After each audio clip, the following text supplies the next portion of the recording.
আসসালামু আলাইকুম। আমার নাম মোহাম্মদ শাহরিয়ার ইমন শিহাব। আমি 2023 সালের নভেম্বর সেশনে অস্ট্রেলিয়াতে অ্যাপ্লাই করছিলাম। তো ইন দি এন্ড অনেক কনফিউশনে ভুগছি, ভিসা হবে কি হবে না, অনেকগুলো স্টেপ তো আছে, আপনারা তো জানেনই।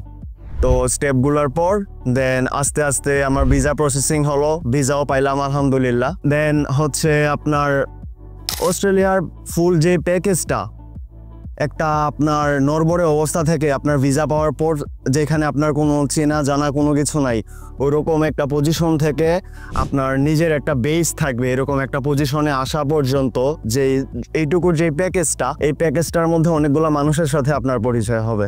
আপনার অনেক রকম মানুষের সাথে পরিচয় হবে। কেউ আপনার লাভ খুঁজবে, কেউ আপনার লস খুঁজবে, কেউ আপনার কোনোটাই খুঁজবে না। যদি আমার ক্ষেত্রে বলি, তো আমি এখানে আসার পর হচ্ছে অ্যাজ ইউজুয়াল আমি একজন বাঙালি, সর্বোচ্চ গেলে আমি হায়ার মিডল ক্লাস ফ্যামিলি থেকে বিলং করি। তো আপনার এই সমস্ত জিনিসগুলো যদি আমি বিবেচনা করি, তাহলে দেখা যাচ্ছে যে RMIT, সুইনবার্ন, ওই সমস্ত ইউনিভার্সিটিগুলোতে আমাদের এজ এ বাংলাদেশি আমি মনে করি না যে কারো পসিবিলিটিস আছে যে কেউ কন্টিনিউ করতে পারবে সবগুলা সেমিস্টার অ্যান্ড প্লাস ওর ব্যাচেলরটা RMIT, সুইনবার্ন বা লাট্রোব ওই সমস্ত ফার্স্ট ক্লাস ইউনিভার্সিটি থেকে কমপ্লিট করতে পারবে। আফটার দেন আপনাকে কোনো না কোনো ইনস্টিটিউশন বা আপনার কোর্স বা ক্যাটাগরি ঠিক রেখে কোনো না কোনো একটা আপনার অন্য একটা কোর্সে আপনাকে ইনরোল হতেই হবে in the end.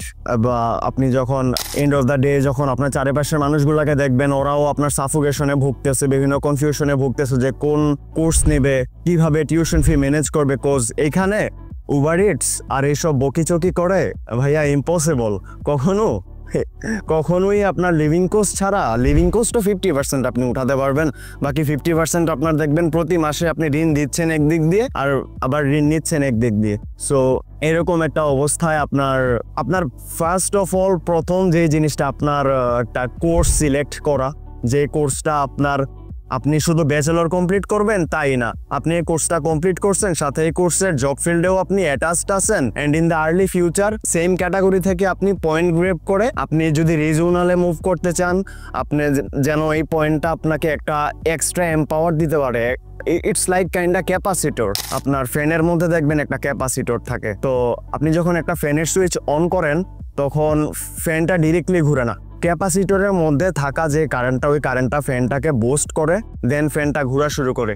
So it's like kind of that. আপনার ওই সময়ের যে চিন্তা ভাবনাটা আছে যে আমি এই কোর্স নিব, এটা আমার মাইন্ডের সাথে যাইতেছে, আমি এটা বিয়ার করতে পারবো, আমি এটা ম্যাচ করতে পারবো, তারপর আমি হচ্ছে এটা গ্যাদার করতে পারবো, এই অ্যামাউন্টটা আমার ঠিক আছে, আমার কাছে রিজনেবল মনে হচ্ছে, প্লাস এটার পিয়ার পয়েন্ট আছে, প্লাস হচ্ছে এটার অকুপেশনাল ফিল্ডে ডিমান্ড আছে, এই সমস্ত জিনিসগুলো চিন্তা ভাবনা করে আপনাকে এগোতে হবে।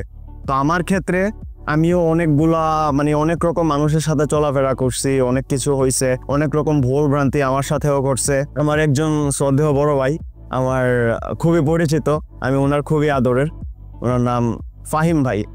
অনেকে ওহিনুর নামেও চিনে, অনেকে ফাহিম নামেও চেনে।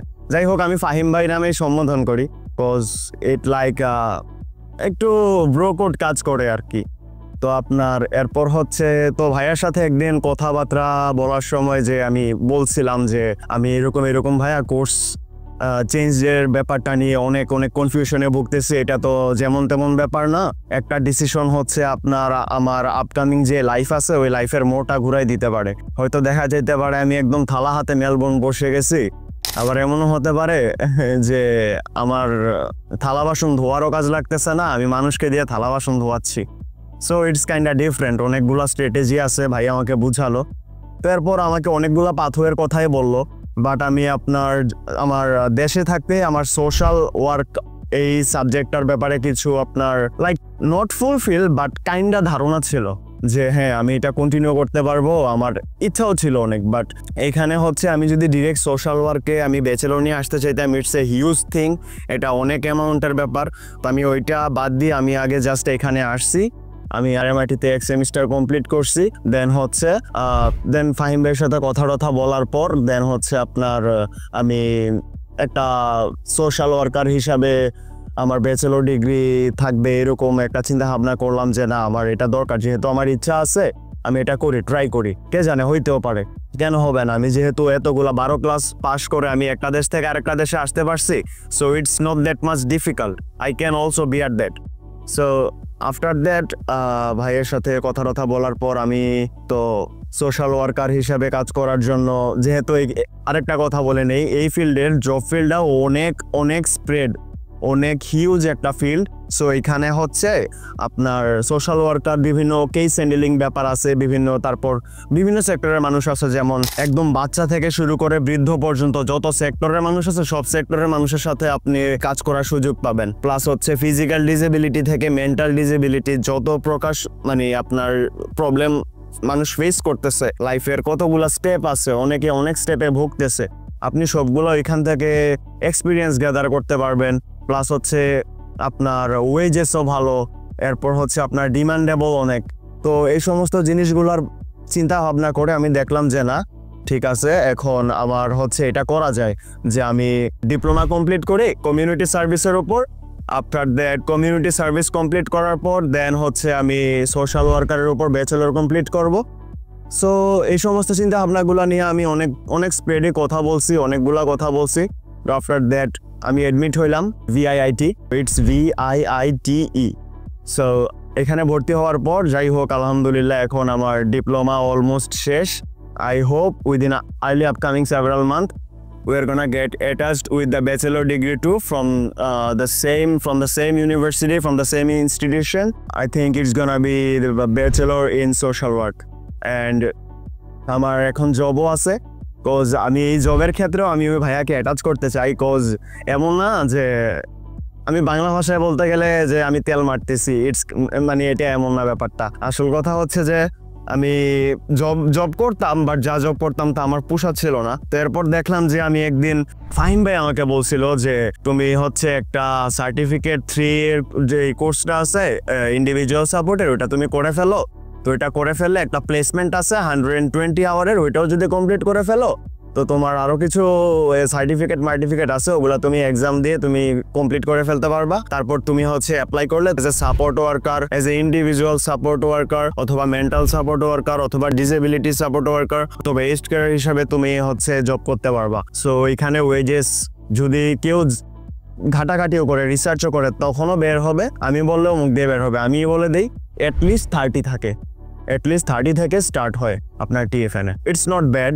আপনি যদি একটা সিমিলার সিচুয়েশন ধরেন, এভারেজ সিচুয়েশন ধরেন বর্তমান অস্ট্রেলিয়াতে, তো ইটস লাইক একটা আপনার নর্মাল ওজির যেই অথেন্টিক স্যালারিটা সেইটা আপনি কাউন্ট করতে পারতেছেন আপনার এইরকম এজে এসেই। So it's not a bad starting. So আপনি যদি এখন থেকে এরকম স্টার্টিং, লাইক আপনার জব ফিল্ডেও আপনি আছেন, আপনার জব ফিল্ডে আপনার পড়ালেখার সাথে অ্যাটাচড আছে, তাহলে দেখা যাচ্ছে কি আপনার পয়েন্টও গ্যাদার হচ্ছে, খুব বেশি প্রবলেম হচ্ছে না, আপনার রুল ব্রেক করতে হইতেছে, আপনি সব রকমের রুল মেনটেন করে চলাফেরা করতে পারতেছেন। It's like feel a healthy life, not healthy, I mean mentally healthy. And that's how I am going on. And like যদি কোনো সময় আমার বাবা আমাকে জিজ্ঞেসও করে যে তুমি যখন গেছিলা অস্ট্রেলিয়াতে, তো তোমার ফ্রেন্ড সার্কেলও ছিল, তোমরা ভালোই ছিলা, তো তোমার কি এমন কেউ আছে কিনা, বা ধরেন আমার ফ্যামিলি থেকে কেউ আসতেছে অস্ট্রেলিয়াতে অ্যাজ এ বিগিনার, সো সে যদি আমাকে জিজ্ঞেস করে যে ভাইয়া তুমি তো এরকম আমাদের তো এমন কেউ ছিল না, তো তুমি কিভাবে এত কম সময়ের মধ্যে এরকম জায়গায় পৌঁছাইলা? সো আমি বলবো যে চোখ খোলা রাখতে হবে, কান খোলা রাখতে হবে, অ্যান্ড ধোকা খাইতে হবে অবশ্যই। কিছু মানুষ আছে আপনার ক্যামেলেওর সাথে না চললে আপনি কালার বুঝবেন না, তো আপনার কালারটা বুঝতে হবে, ক্যামেলেওকে চিনতে হবে। আর ক্যামেলেও চিনলে আপনি খাঁটি মানুষও চিনতে পারবেন যে আপনার অথেন্টিক্যালি হেল্প করতে চায়। ওকে, তো আপনি যখন হেল্পফুল মানুষটার সাথে আপনি চলাফেরা করবেন, আপনার সার্কেলটা যখন ওইরকম হয়ে যাবে, you know what, the scenario is gonna be different and you are gonna heal your life.